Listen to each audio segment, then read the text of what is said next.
Well, hey there, you're on the internet, I have some free time, and welcome to the Triple N Network, where all you newbie nib nerds find all the news you'll need, or something, I don't know. So today's ink I have in sample form. It's by Sailor, it's from their Jentle series, I think it's from the Seasons one. Admittedly, I have no idea how to pronounce this. I've been calling it Shigure, but I'm probably sure that's not how it's pronounced. Apparently it means brief showers. Is a wonderfully dark, rich, deep purple. Let's get into it, shall we? Now, two pens I used were these. This is a Pilot Metropolitan with a Japanese fine nib, which is honestly like writing with the corner of a razor blade. I'm not always good at it. And next up is a Pilot Vanishing Point with a broad nib. And actually, I think this has one of this brother in it, the Doyu. But I actually kept this ink in this pen for a while until it ran out. And then as it was starting to run out, I was adding the occasional like drop or two of water to thin it out because I really like the color. And actually, this ink is so intensely saturated that it actually lasted me a while with that method because you could dilute it quite a bit. And it would still be a very bright, intense ink. So, let's check it out. Here's Sailor's Jentle Shigure. And I would just like to remind you, I have over 600 of these swatches now. And these were the closest I could find, I guarantee you. But, okay, first I just want to show you this. Now, this is 30-pound, 100% cotton bond paper.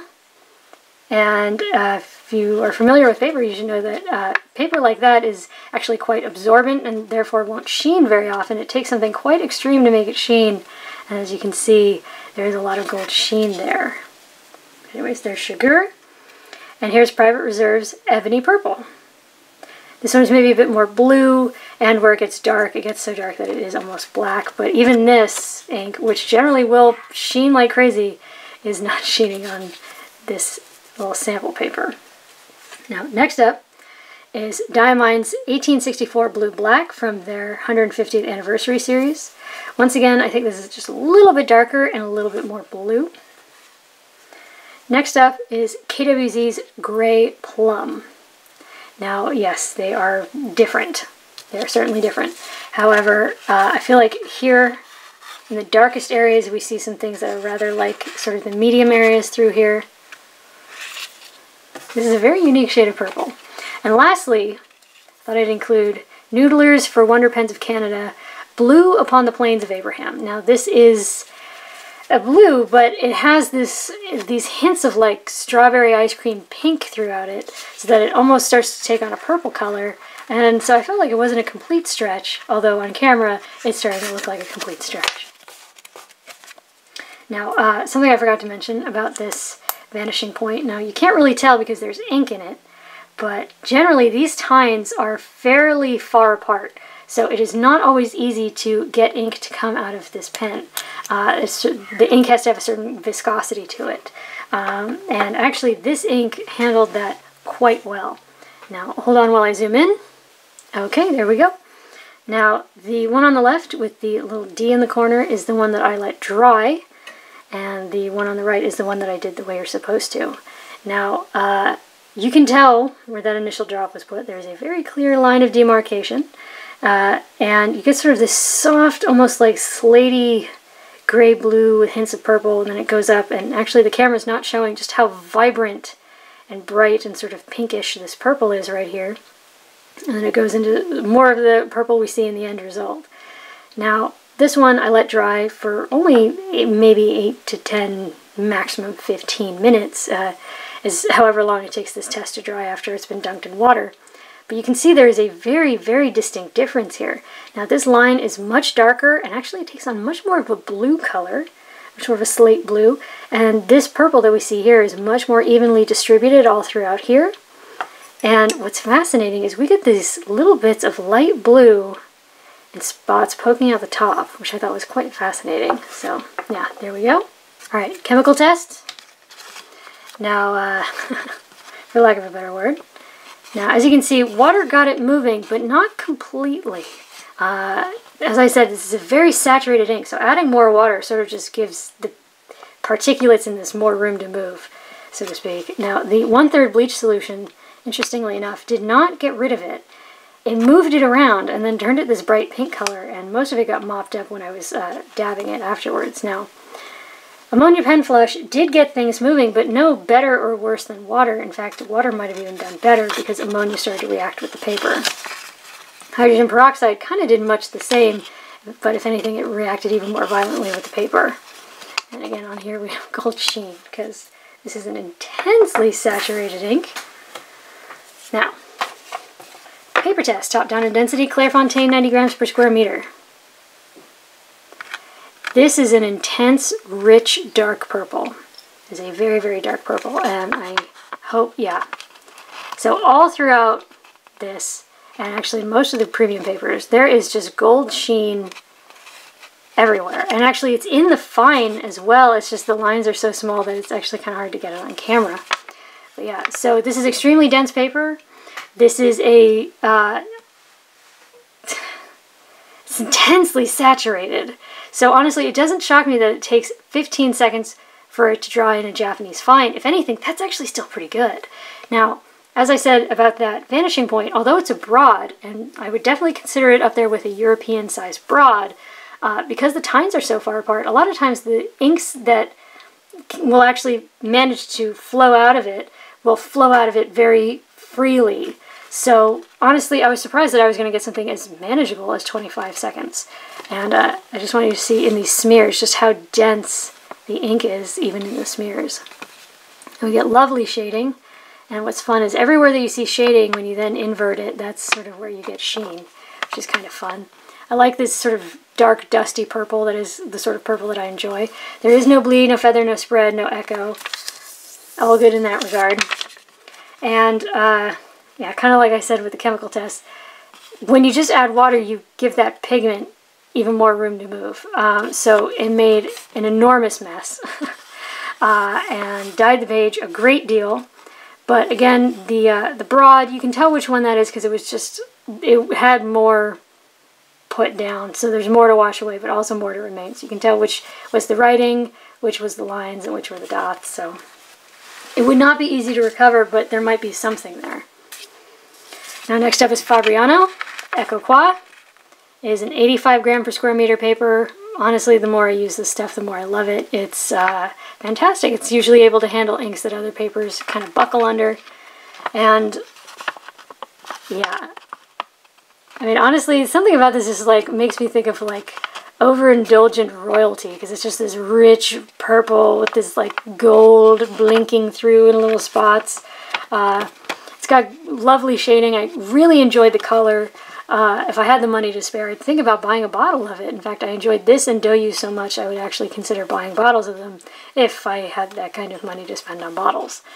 Now, Japanese fine took 14 seconds to dry. The broad took 23, which again, all things considered, is actually quite nice. And again, just the sheer density of color in the smear. You know, lovely shading, so if you're like me and you like shading, that's quite nice to see. I see here it's 4.5 out of 10. I actually think it's a 5.5. The thing is, it did dry on the nib a little bit, and since I'm, you know, constantly switching between pens, I think just over time it started to affect it. But honestly, it did very, very well. Again, no bleed, no feather, no spread, no echo. There's definitely sheen. And again, the water test, you add water, just gives that pigment more room to move. So it definitely dyed the page. But as you can tell, there is something there. There is a little bit of something there. Now bear in mind, this only had about 20 minutes to dry on the paper. Well, the premium papers maybe more like half an hour, but yeah, really not much. And again, the broad, you can tell which lines and dots and which was the writing. It is a bit darker. Now, next up is Rhodia, 80 grams per square meter. I feel like people are pretty familiar with this stuff at this point. And as you can probably see, again, more of the same. We have the intense, dark, rich, dusty color, lovely shade of purple. Again, we have just this gold peeking through everywhere. The Japanese fine took 13 seconds to dry. The broad took 23. Again, I'll take it. Comparatively, especially like lately, I've been testing some really saturated inks, and honestly, there have been plenty that have gone beyond 30 seconds. So the fact that I'm on Rhodia and I get 23 and I get all this sheen, I get all this shading, the fact that it's so ready flowing, honestly, 23 is great for me right now. Now, again, there's no bleed, no feather, no spread, no echo. And as you saw, tons of sheen.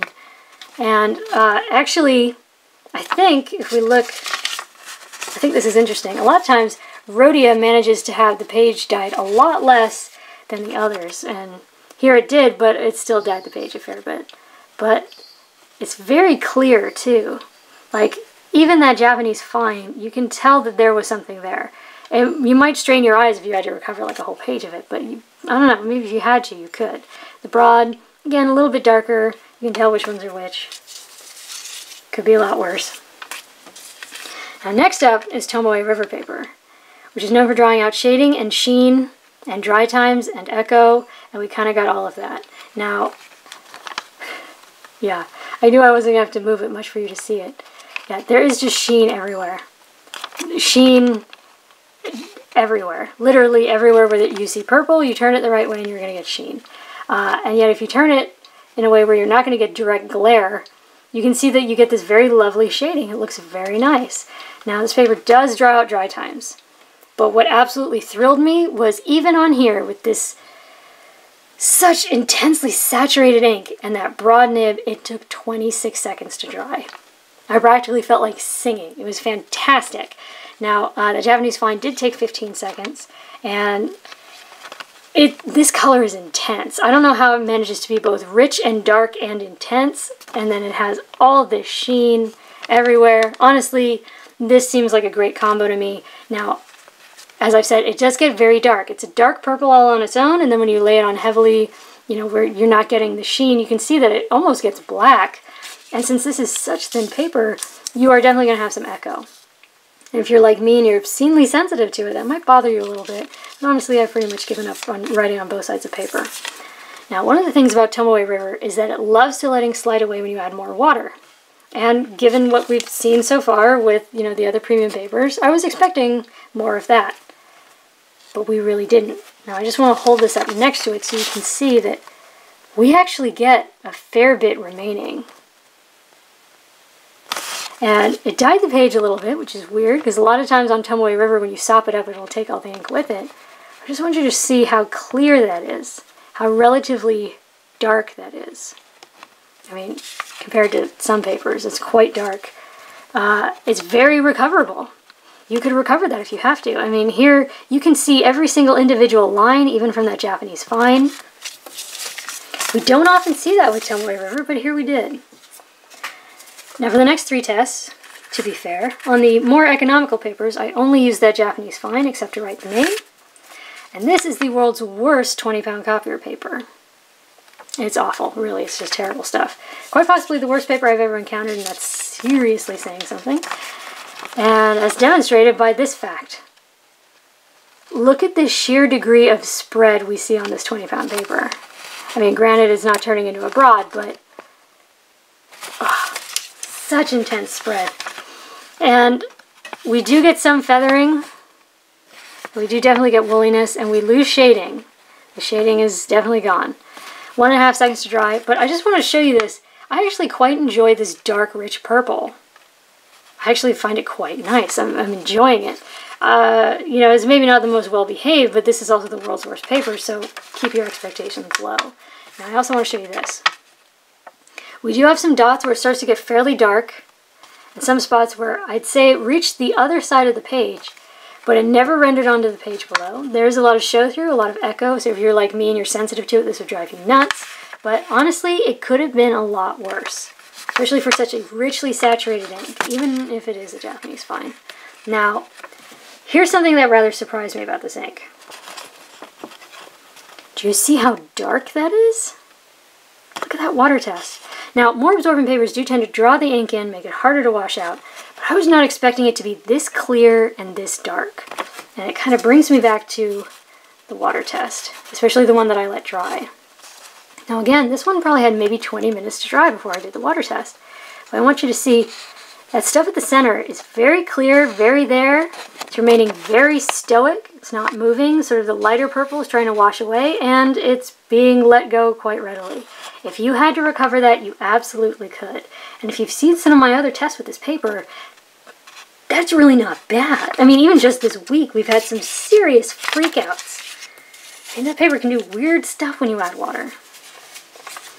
Now, next up is Mead Notebook Paper, which is pretty common for school children in the United States. And this is the kind you'd find in a spiral notebook, not the kind you'd find in like a composition book. And lately, this stuff has been feathering like crazy. And here, it does feather, and does feather a good bit, but not as much as we've seen even just this week. Now, I wanted to show you this. So here's a 20 pound. Here's the Mead. You can see it certainly didn't spread as much as it did there, although it did spread a bit more than it did on the Tomoe River. So it's much more contained. Again, we don't really have any shading, but we do have this lovely, rich, intense purple color. And we do have some wooliness. We do have some feathers, like if we look at the S. But, I mean, it could be a lot worse. It's actually quite contained. It's fairly manageable. And we have no bleed. None. None whatsoever. A couple of dots, like where I was doing like dot, dot, dot, they kind of show through a little bit, and maybe a bit at the scrubby, but I feel like I was starting to scribble the paper, you know, like get it caught in the nib maybe. But that's pretty okay. And again, look at this water test. We have seen this paper absolutely lose its mind like a crazy person, like a Floridian on bath salts when you add water. Here, no. Look, it barely even dyed the page, seemingly. It's very calm, very there, very dark, very readable. I was not expecting results like this. And look, even here, you can still see every single line. And yeah, I started to push some lighter shade of purple out the back, but I was not expecting that. Now, next up is Moleskine notebook paper, which I hate because it's very cheaply made, and they make you pay a lot of money for it, and that's not okay. It's just not. And it's very cheaply made. And usually things cheaply made are not good. So, yeah, that's kind of what we're getting here. Now, it took 4 seconds to dry on here. We have a definite wooliness. You can see the texture of the pulp that they mashed into the paper. We've got feathering. It's not great. And we have many spots of bleed. So I just want you to see. So there are lots of tiny spots all throughout, and several of them ended up on the page below, which is really not okay. Especially considering this is not a wet flowing ink. This is maybe a 5.5 out of 10. And, I mean, yes, it's richly saturated, but this is also a Japanese fine. That's really not good. And finally, it all comes crashing down because it's Moleskine. Finally, we have a cheaply produced paper that is freaking out when we add water. Yes, some of the stuff at the center is remaining fairly stoic, but look at the way it dyed the page. I mean, that's weird, right? It's almost like it retextured the page with ink. And then, like, big cotton ball foofs of just spread and feathering, and just... That would not be easy to recover, but I don't know, at least there's something there, I guess. Yeah, so anyways, there you go for your consideration. Sailor's Jentle Shigure. Shigure? Shigure? Shigure? No, definitely not that. But, yeah, it's a wonderful, deep, rich purple. It is intensely saturated. On premium papers, you just have this intense gold sheen. It's not wet. If you're like me and you got a vanishing point that for some reason the tines are really wide or it's reticent or whatever, this was a pleasure to have in this pen. And actually on cheap papers, it generally behaved much better than I thought. It had a very impressive, well-behaved performance. On the water test of cheap papers, that's very rare. I quite enjoyed it, and as I said earlier, if I had the money to spend on bottles, I would definitely have this up there for consideration. It was very lovely. Yeah, so there you go for your consideration from the Triple N Network. If you liked the video, please give it a thumbs up. If you'd like to see more, please subscribe to the channel, and thanks for watching. Bye.